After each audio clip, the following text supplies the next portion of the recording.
É com muito gosto e honra temos connosco o professor Fernando Das Costa. O professor Fernando Das Costa, que vocês já ouviram falar muito nas aulas de Idade Moderna, é investigador do Instituto de História Contemporânea, Interpast, agora, não é? Nova Interpast, o laboratório associado. O professor Fernando Das Costa tem produção na área da História Económica e na área da História Social. Tem trabalhado temas diversos que vão desde o século XVII ao século XIX e agora, recentemente, com a conversa que tivemos, está a trabalhar sobre o 25 de Abril. Tem trabalhado sobre, a matriz política do liberalismo, da Revolução Liberal. Tem trabalhado sobre dívida pública no antigo regime e para o que, entre outros temas, naturalmente, a questão dos locais, como o Luzinho da Silveira, mas para o que nos interessa na aula de hoje, tem também trabalhado e tem produção sobre a história militar em Portugal. A leitura obrigatória nesta cadeira é o livro da Guerra da Administração, publicado pelo Círculo de Leitores, mas não queria deixar de chamar a atenção para os capítulos que o professor Fernando Das Costa escreveu para a nova História Militar, para o volume 2, muito úteis para esta unidade curricular, e também o capítulo que escreveu no livro editado pelo Roger, pelo André Mosteira e pelo Carvalhal, acerca da Revolução Militar. Sem mais demoras, e desde já em meu nome, em nome dos meus alunos e também da Faculdade de Letras, professor, muito obrigada pela generosidade e o palco é seu. Preciso de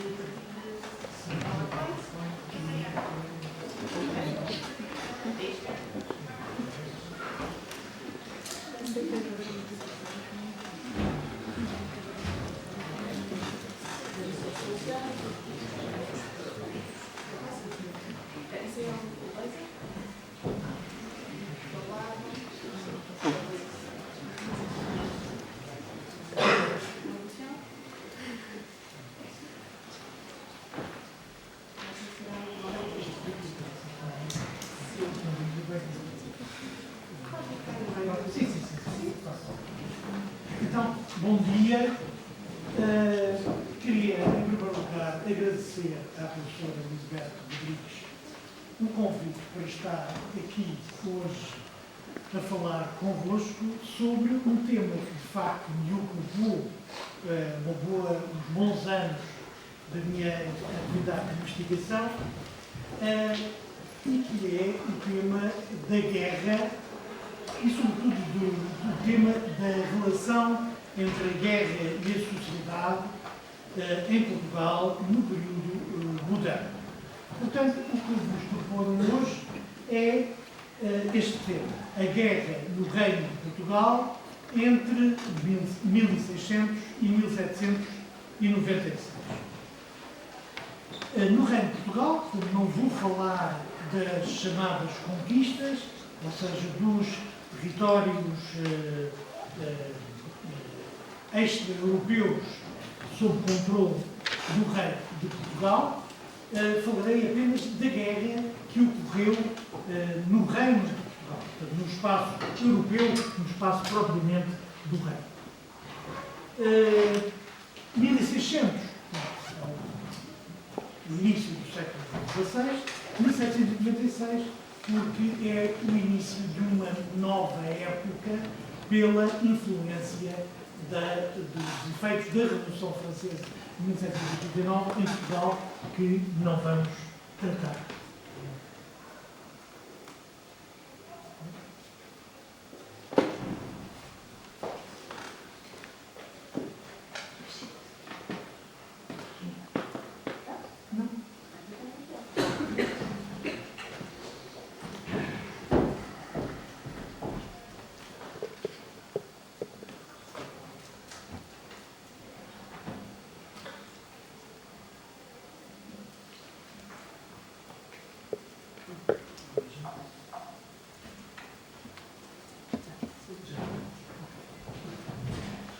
Portanto, o caminho que proponho faz-se base em 4 pontos fundamentais. A identificação dos tempos em que a guerra foi efetiva no Reino de Portugal durante este período. Em segundo lugar, as estruturas fundamentais que sustentam a atividade da guerra no Reino. Em terceiro lugar, o problema específico e crucial do recrutamento militar, terminando com uma conclusão sobre a relação do caso português com o conceito de revolução militar. Não há nada mais tradicional na história do que falar de guerras e de batalhas. A crítica à história tradicional falava sempre da crónica das batalhas e dos reis. E isso foi criticado a partir de certa altura, porque efetivamente essa crónica era uma crónica apologética em geral, que não perguntava o rei fulano ganhou uma guerra, mas como é que foi possível ele ter ganho? E o historiador, perante a guerra, vai desnaturalizar a percepção dessa guerra. Portanto, a vitória não é evidente, a derrota não é evidente, o facto de haver um exército levantado não é evidente, há que questionar todas estas questões. Há um lugar comum muito frequente que é os homens, ou seja, os humanos, andam sempre em guerra, mas isto é uma coisa do senso comum, do dia a dia, mas que não corresponde de facto à realidade. Verificamos que os homens empregues na guerra têm que ser aculturados para serem úteis na guerra. Um homem tomado na rua não é um combatente. Só é um combatente, mesmo nesta altura, se for treinado e inserido, como vamos verificar um pouco mais tarde. E coloca-se sempre a pergunta de que o exército venceu a batalha X ou Y, mas para isso é preciso que os homens tivessem ter sido recrutados, é preciso que haja oficiais, é preciso que haja abastecimentos para alimentar esses homens no terreno, o que neste período é uma coisa excepcionalmente difícil. É preciso que esses alimentos lá cheguem. É preciso, nomeadamente, uma coisa tão banal quanto mobilizar todas as carroças de uma região para transportar os elementos para o exército.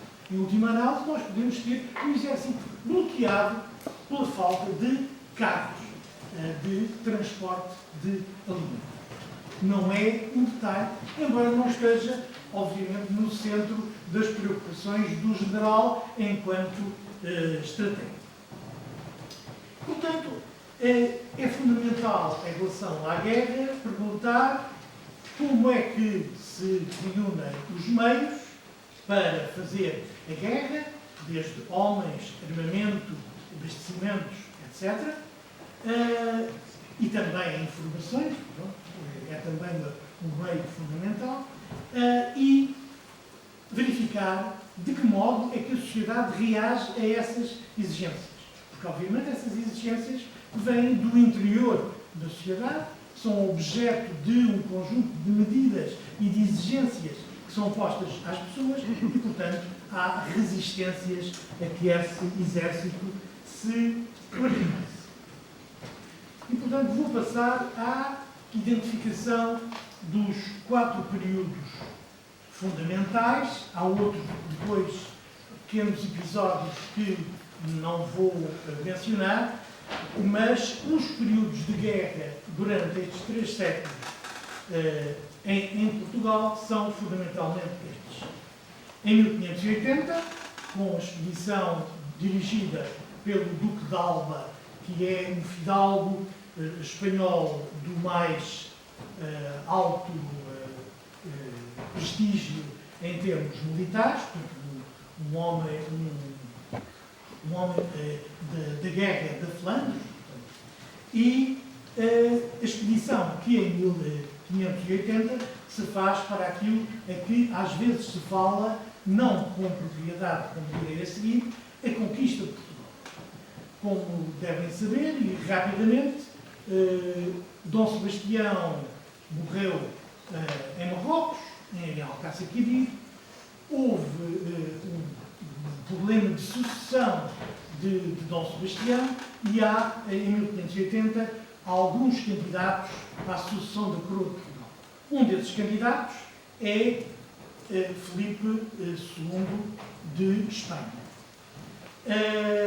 Convém ter sempre em conta que Espanha é uma facilidade que nós usamos para designar o rei de Espanha, o rei de Castela, Leão, Navarra, etc. Isto é, e sobretudo o senhor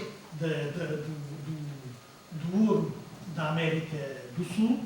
Portanto, não é os portugueses chamavam-lhe o rei de Castela para facilitar, mas ele de facto é muito mais do que o rei de Castela. Se ele fosse o rei de Castela, não tinha o poder, é o mais importante poder da Europa da época.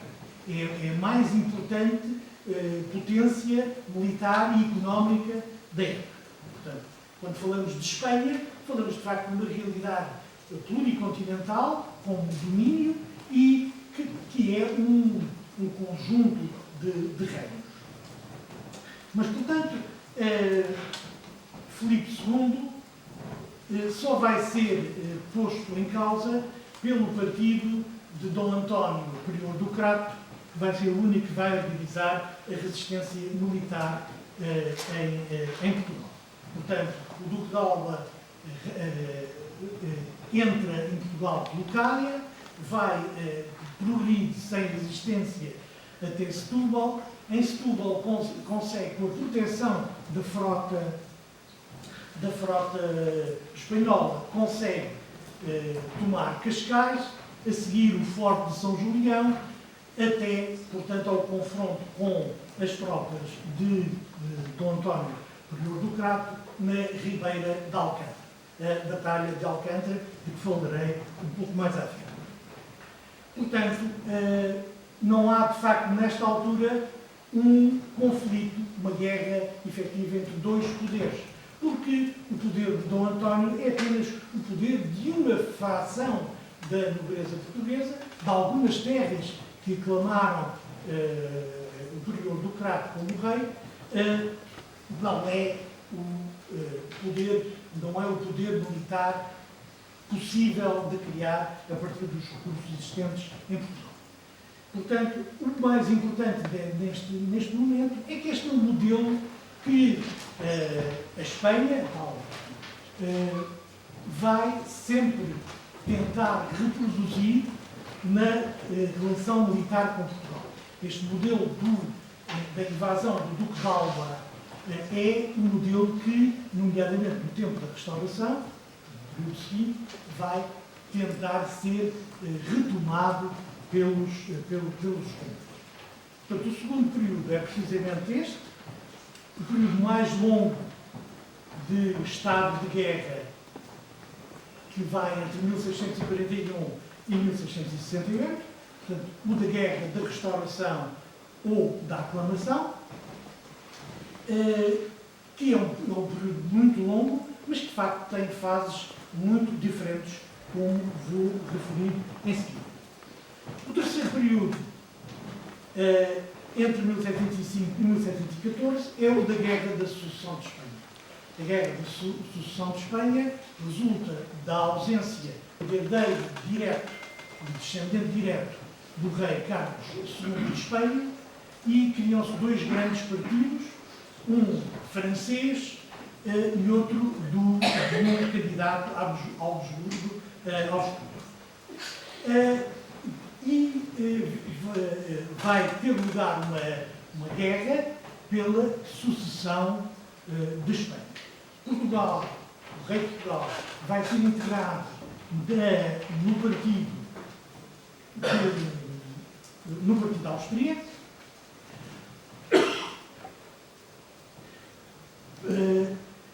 atrás do qual estão os interesses, sobretudo, também da Inglaterra, porque nesta guerra da sucessão de Espanha está subjacente, simplificando, sobretudo, uma competição entre a Inglaterra e a França pela influência colonial.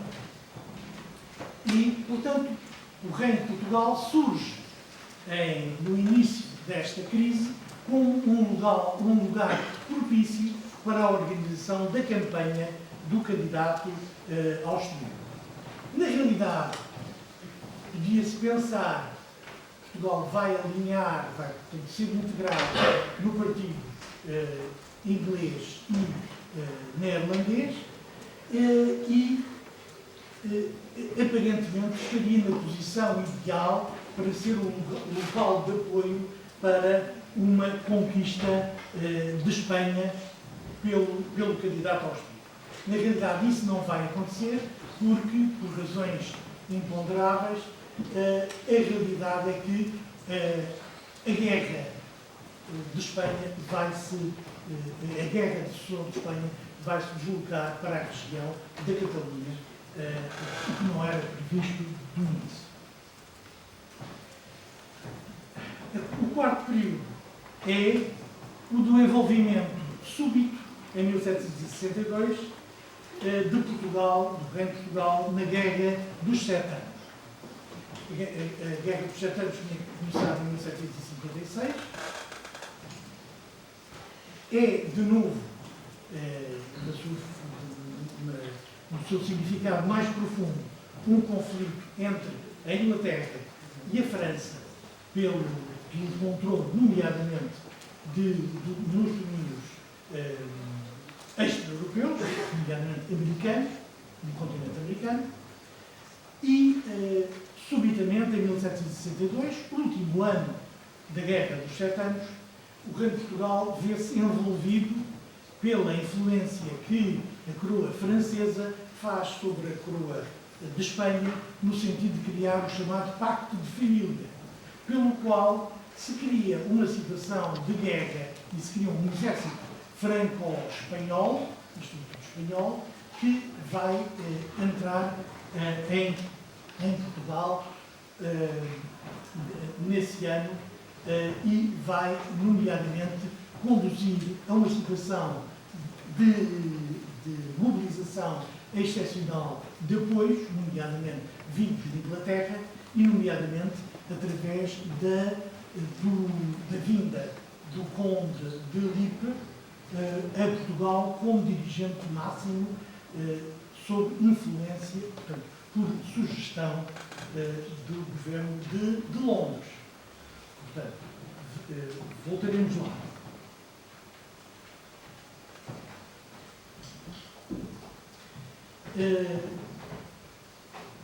Conclusões provisórias muito breves. Ao contrário de uma ideia também ela muito frequente, a guerra com a Espanha não foi frequente. A guerra de Espanha com Portugal não foi frequente neste período. Temos, de facto, o episódio de 1580. Temos a Guerra da Restauração, mas, de facto, com características muito de altos e baixos, como eu vou referir a seguir. Depois temos quase 50 anos até a Guerra de Sucessão de Espanha em Portugal, afinal, não teve o envolvimento que podia ser esperado de início. E depois, mais 50 anos a seguir, a Guerra de 1762, também conhecida, não com muita propriedade, como a Guerra Fantástica. Portanto, não houve uma situação de guerra frequente neste período.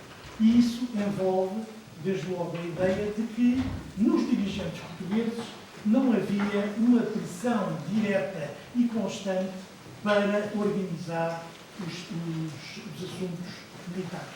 Pelo contrário, eles entravam em segundo, terceiro e quarto plano até ao reaparecimento de uma situação de perigo.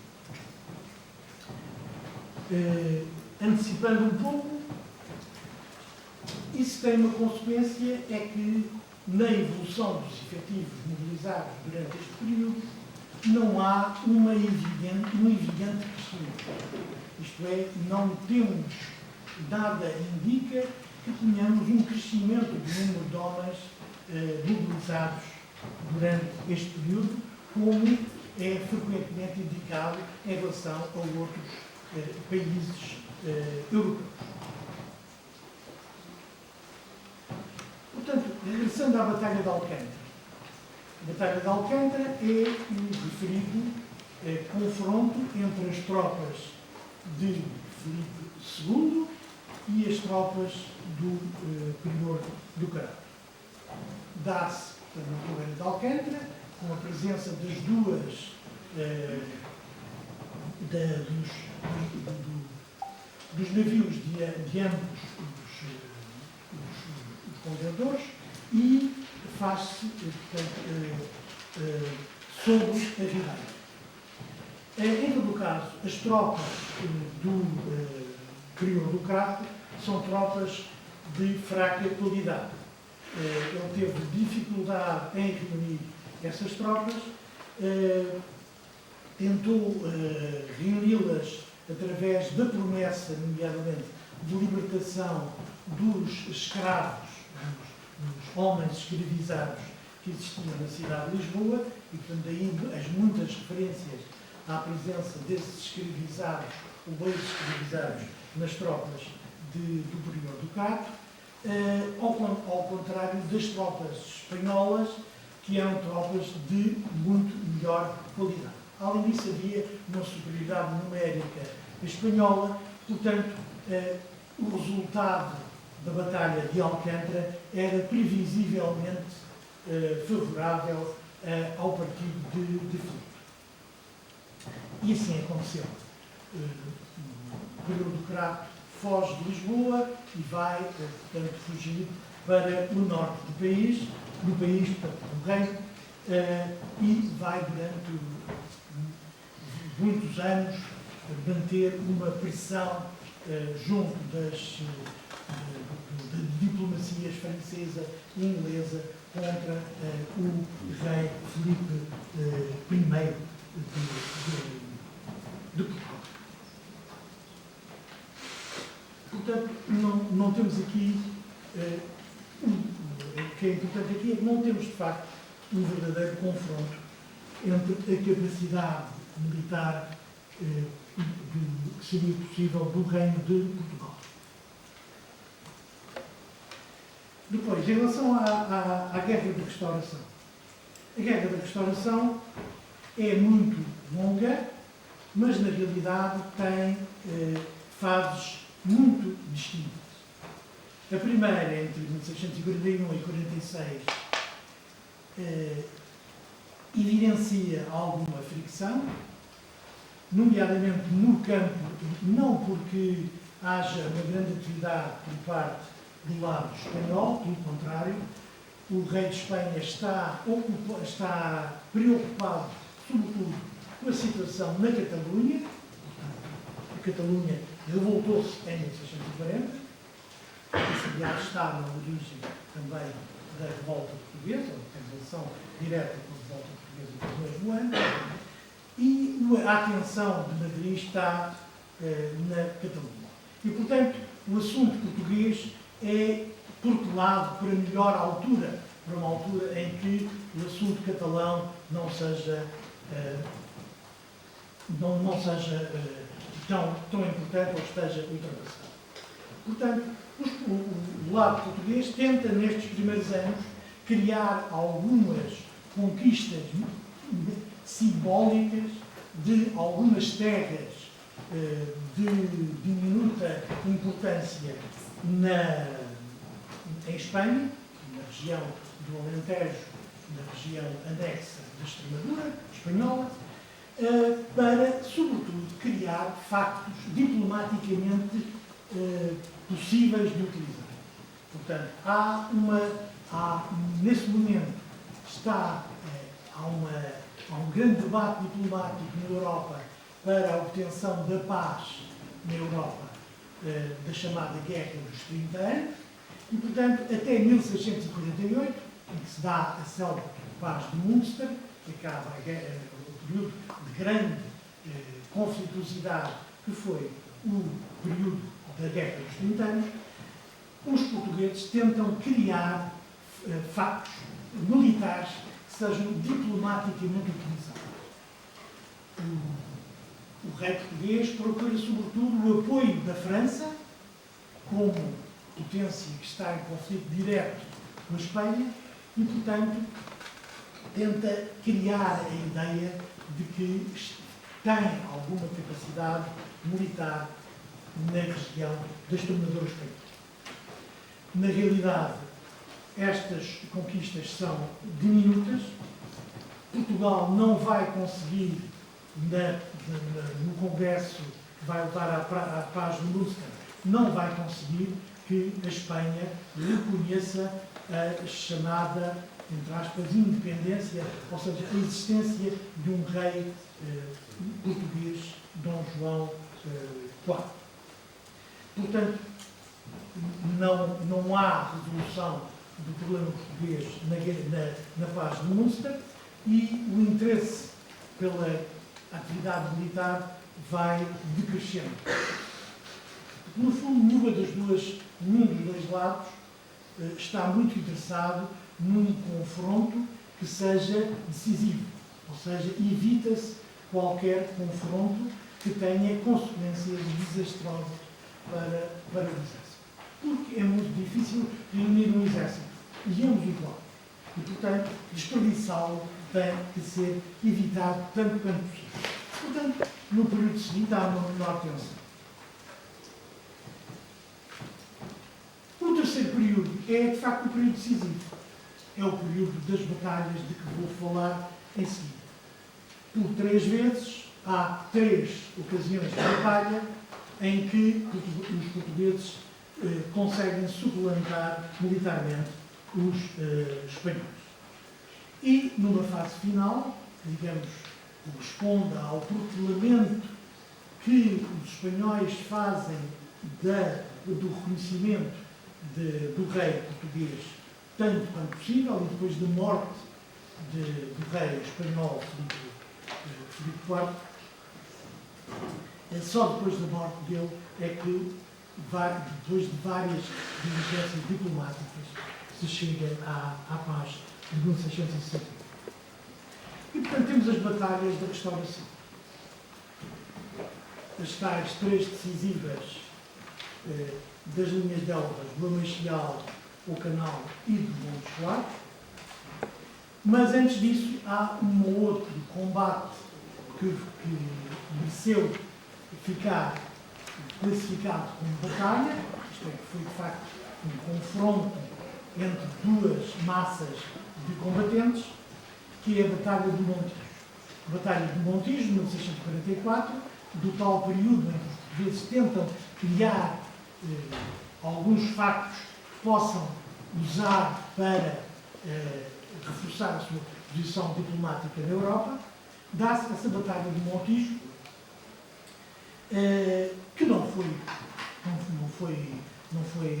imposta pelos portugueses, é o resultado mais ou menos casual da situação da movimentação dos exércitos, que tem a particularidade, não posso entrar em detalhes sobre isso, de ter sido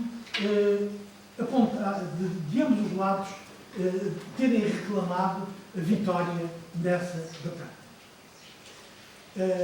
É uma situação curiosa porque, efetivamente, na primeira parte os espanhóis terão ganho, mas terão feito aquilo que é um dos erros muito apontados para os exércitos, sobretudo nesta época, é que as tropas vencedoras, ou inicialmente vencedoras, desorganizam-se rapidamente na pilhagem do campo de batalha. O que é considerado um grande erro estratégico que os generais devem evitar.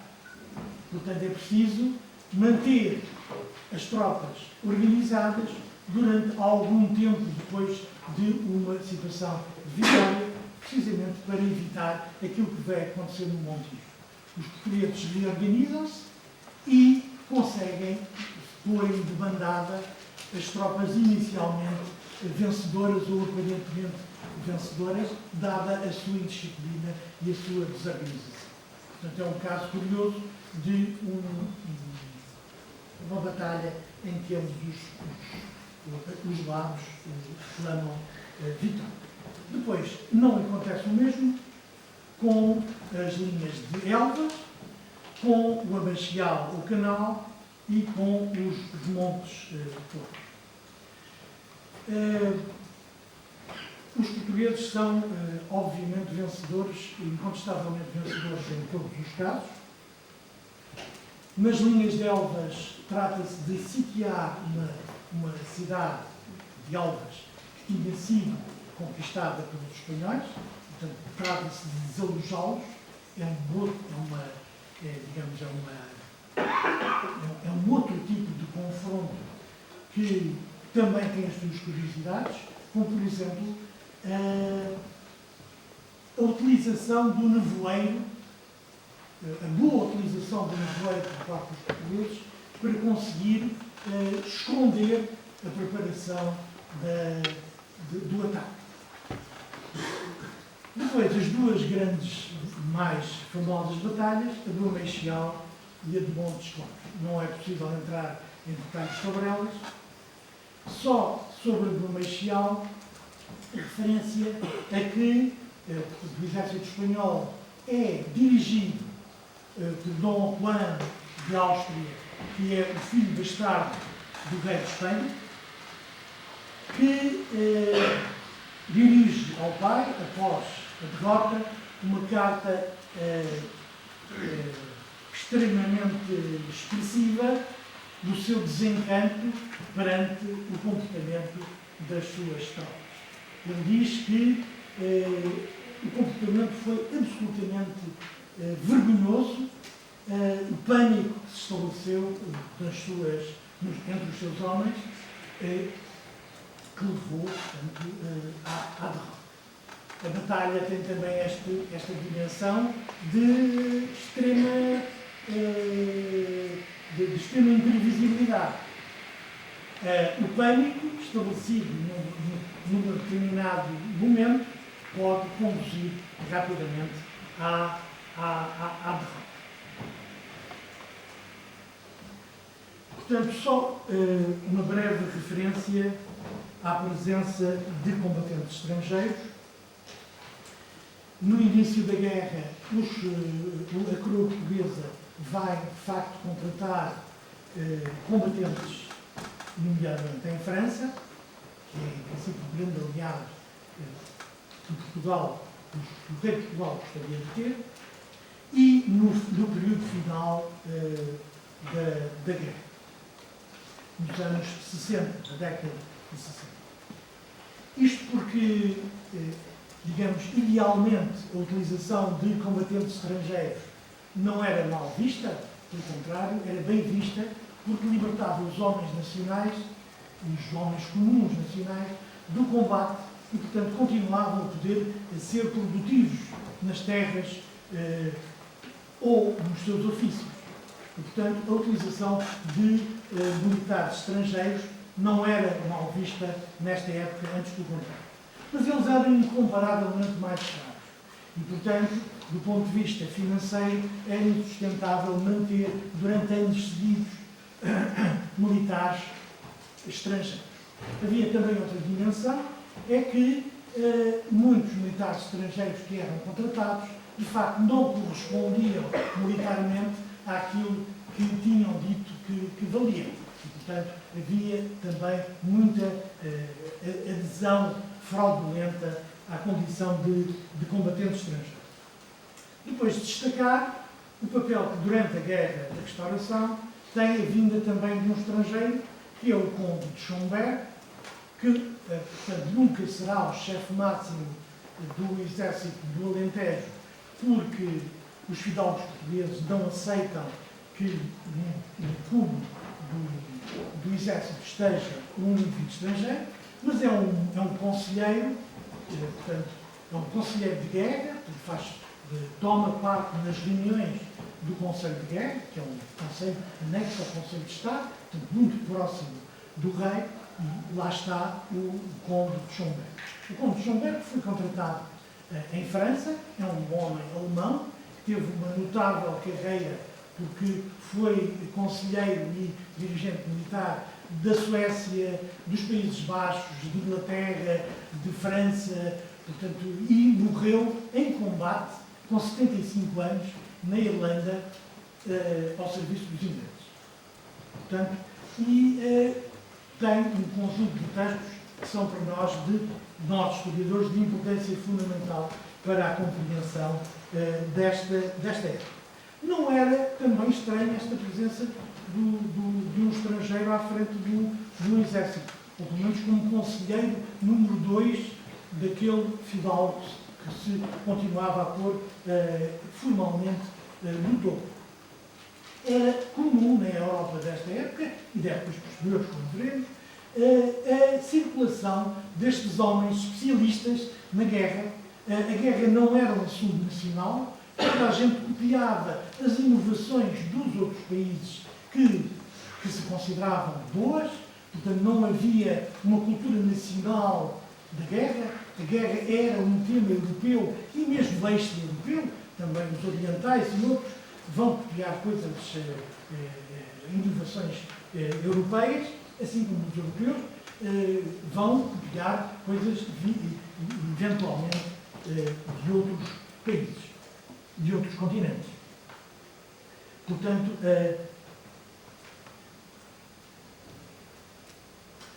passando então às estruturas fundamentais.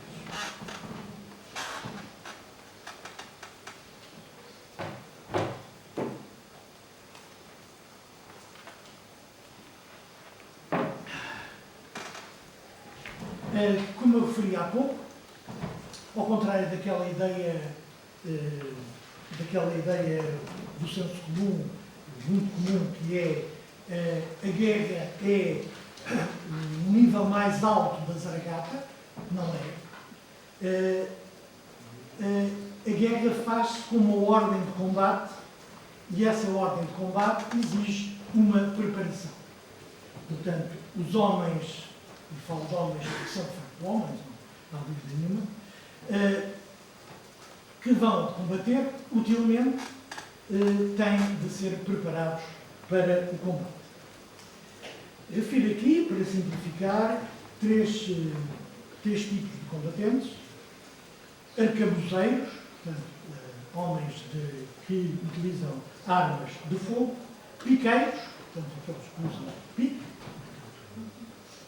Temos aqui um arcabuzeiro, num manual no início do século XVI holandês, que está na internet e, portanto, todos poderão ver, porque a seguir a este boneco vêm os bonecos das várias posições que ele tem que tomar. Isto é um manual da aprendizagem dos movimentos que o arcabuzeiro tem mecanicamente que aprender. E temos o piqueiro do mesmo manual, portanto, que usa o pique, portanto, que é uma longa haste de madeira com uma ponta de ferro e que tem dimensões variadas. Portanto, temos os arcabuzeiros, os piqueiros e os cavaleiros. E é da conjugação da ação destes vários tipos de combatentes que se faz a unidade de combate. A unidade de combate não é o homem, é o indivíduo. A unidade de combate é a formação que se cria, veremos a seguir, com a conjugação da ação destes indivíduos, digamos, tornados autómatos daquela máquina que é a formação bélica. Portanto, temos os terços. Os terços são as unidades de massa de infantaria, que se chamam terços devido à influência dos tercios espanhóis, que depois se vão chamar regimentos. que são dirigidos pelo mestre de campo, ao qual depois, mais tarde, se vai começar a chamar coronéis. No período mais recuado, as companhias de cavalos não estão organizadas em regimentos e, portanto, do ponto de vista social, os capitães de cavalos, portanto, os capitães das companhias de cavalos, consideram-se estar ao mesmo nível social e militar dos mestres de campo. Só mais tarde, as companhias, a partir do século XVII, vão entrar, as companhias de cavalos vão ser integradas em regimento. Portanto, estes são os oficiais do terço, portanto, um mestre de campo, um sargento maior, 10 capitães, 10 centuriões, 10 sargentos, 20 cabos de esquadra. Portanto, é a pirâmide de comando. Portanto, a ordem de cima vai passando sucessivamente para o responsável da sua transmissão para uma única ordem, que é a ordem vinda da frente. É, portanto, a estrutura militar que permite que uma massa de gente, portanto, de indivíduos, consiga receber uma ordem a partir de um determinado ponto. E temos aqui, portanto, uma representação que Luís Mendes de Vasconcelos, que é autor, talvez o autor mais importante da arte militar portuguesa desta altura, no início de 1614, se não me engano, a publicação desta arte militar, que está acessível na internet, curiosamente, através da Universidade de Granada. Luís Mendes de Vasconcelos faz um de vários diagramas sobre aquilo que é a formação de um esquadrão. Portanto, temos os piqueiros e, neste caso, os destacamentos de arcabuzeiros. E, portanto, temos aqui na representação que está no cartaz desta aulas, temos a representação destes esquadrões. Vários, com os arcabuzeiros à frente e com os piqueiros atrás e as bandeiras. As bandeiras têm também uma dimensão prática. Destinam-se a que os indivíduos, no meio da confusão de um combate, consigam encontrar tentar encontrar os seus parceiros. Não é apenas uma questão simbólica, é também uma questão prática. E, portanto, temos aqui os cavaleiros, mas temos aqui, neste caso, este esquadrão está, os arcabuzeiros estão em fogo. Outra, talvez melhor, é esta. Portanto, em que temos, de facto, num dos painéis da Casa Fronteira, os esquadrões são pequeninos, por razões técnicas de quem fez o azulejo, mas aqui temos, de facto, isto é a chegada dos espanhóis à Ilha Terceira, supostamente, e, portanto, temos ali a formação, temos os piqueiros e as bandeiras no centro portanto, esta é a unidade de combate, não é o indivíduo. O indivíduo está ali no meio a fazer a sua pequena parte do todo. E daí também que alguns tenham considerado que isto é uma espécie de dança. Portanto, temos aqui uma encenação e temos um conjunto de pessoas que está a fazer um conjunto de gestos automáticos. no século XVIII, sobretudo no final do século XVIII e no século XIX, vão começar a surgir as críticas a dizer que os homens são transformados em autómatos e não têm qualquer capacidade de iniciativa própria. Neste tipo de combate, isto era mais ou menos evidente. É claro que isto vai evoluir porque os piqueiros vão perder importância.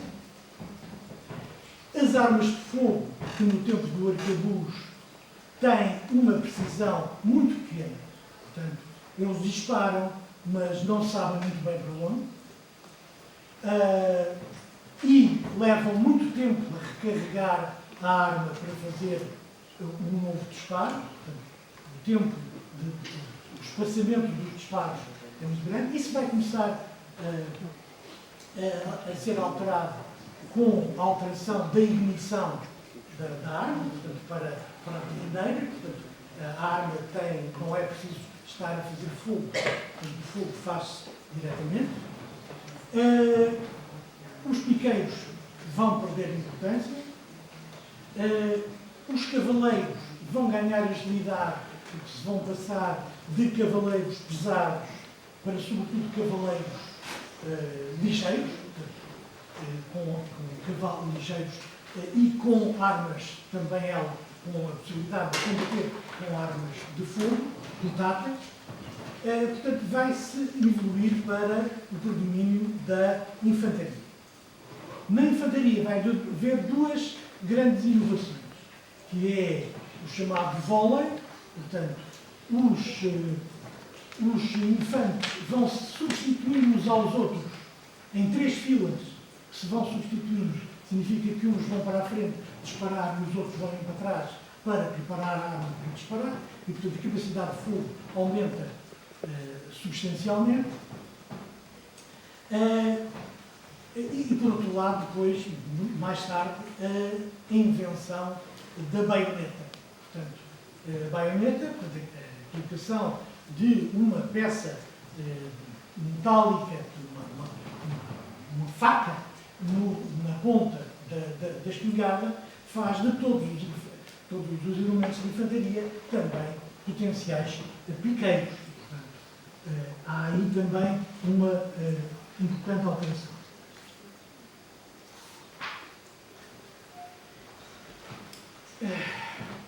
Nas estruturas fundamentais, no caso português, há sempre um elemento que é posto em evidência, que é a presença das chamadas ordenanças.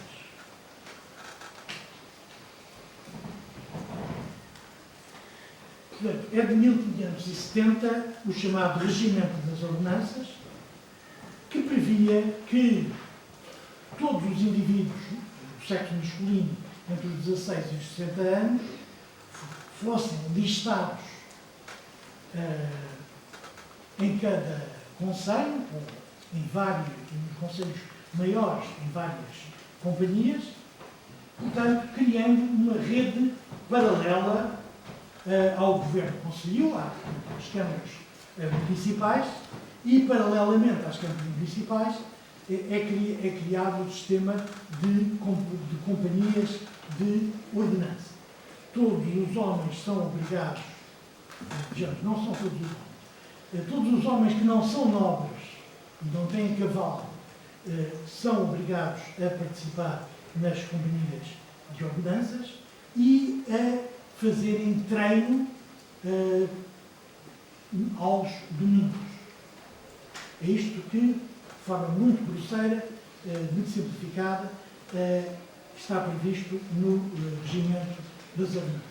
Isso vai criar algumas má-vontades evidentes, porque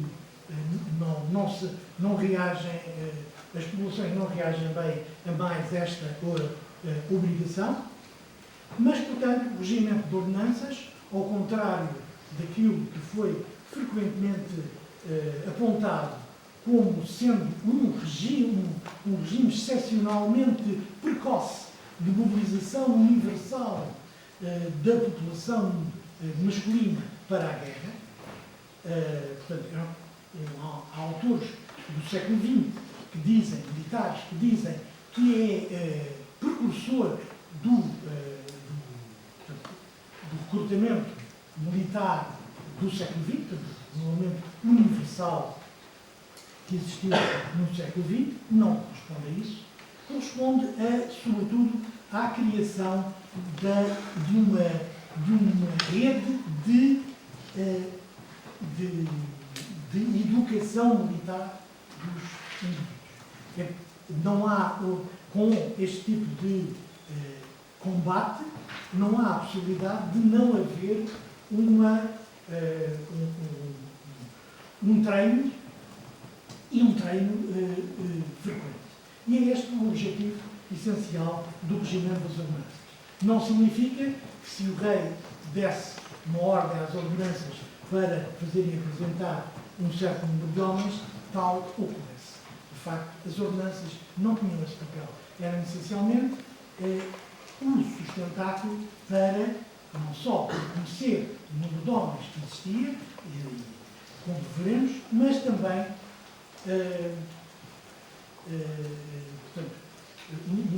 mas mantê-los tanto quanto possível, treinados para o combate. Portanto, há uma rede nova, além da rede dos conselhos, há uma rede das companhias de ordenanças e das companhias mores. Há, portanto, companhias mores de muito diferente dimensão, dirigidas por um capitão mor, com um sargento mor e com capitães de ordenanças, e, portanto, em todas as terras são criados mais estes postos, que não são postos militares, são postos dos homens mais ricos e mais poderosos de cada terra, como se prevê também para os cargos conselheiros, também se prevê isto para os cargos das ordenanças. Com a diferença de que estes homens, em geral, têm um cargo vitalício e não temporalmente limitado, como um dos conselhos das câmaras municipais. E, portanto, tem estas duas grandes funções, a listagem dos homens recrutáveis e o treino frequente. E, portanto, diz-se frequentemente que há três linhas no Exército. A primeira linha, isto é, os combatentes propriamente ditos, os auxiliares, que são os milicianos, e as ordenanças. Na verdade, as ordenanças não são propriamente uma instância de combate, são uma retaguarda de recrutamento. Os auxiliares resultam, precisamente, de se ter verificado durante o período da restauração que a mobilização das ordenanças criava enorme descontentamento e desorganizava economicamente a sociedade. Os homens mobilizados para as fronteiras deixavam de trabalhar e criavam, portanto, dificuldades do ponto de vista económico. Tenho aqui um exemplo deste registro que está a seguir transcrito. Portanto, a função do alistamento, livro em que se hão de trasladar pelo escrivão da Câmara do Couto de Cabaços, que é um couto do Minho, e as listas das pessoas listadas para as ordenanças e recrutas do respectivo couto. Portanto, com data. Mas, portanto, também está aqui a primeira página deste registro, de todos os homens existentes no couto de Cabaços. E, portanto, é título de exemplo o primeiro registro de 1775. Por acaso, a casa é encabeçada por uma viúva, Perpétua de Araújo, viúva de José Antunes Lima, que nos colocavam à margem, tem dois filhos. António, com 40 anos, pouco mais ou menos, que é todos os registros são X anos, pouco mais ou menos, não havia um conhecimento certo da idade dos indivíduos, e José da idade de 28. Lavradores com bois e ferreiros, usando o ofício quando não andam na lavoura. Portanto, é apenas um título de exemplo que, em princípio, estes registros eram feitos em todas as terras e, portanto, existiria um conhecimento dos homens disponíveis para serem recrutados. Convém, contudo, ter em conta, e isso, o Couto de Cavaços é um bom exemplo disso, que muitos dos homens com idade para serem recrutados estão ausentes do Couto. E, portanto, há referência a questão no Porto, em Lisboa e no Brasil. Portanto, caracteristicamente, do Minho, rapazes que foram para o Brasil. E, portanto, muito provavelmente, este licenciamento não significa, obviamente, que aqueles indivíduos estejam à espera para ser recrutados. Vários observadores dizem que há em Portugal uma enorme aversão ao serviço militar e um grande apego aos pátrios lares. Portanto, isto não é uma característica especificamente portuguesa. Em todos os países mais próximos culturalmente de Portugal, a coisa é semelhante nesta época. Em Espanha, em França, em Itália, depois há países diferentes, como a Inglaterra, devido à sua insularidade, não tem esta pressão do levantamento de infantaria. Há os países, depois os outros países que são a Alemanha, a Suíça, que são escrutadores de homens para outros países. Portanto, tem excedente demográfico, aparentemente, e, portanto, onde há homens que passam para... Os suíços são célebres por isso, não é? O rei de França tem sempre ao seu serviço suíços, assim como o rei de Espanha tem sempre ao seu serviço irlandeses e outros. Aliás, veremos em 1762, há um curioso documento que está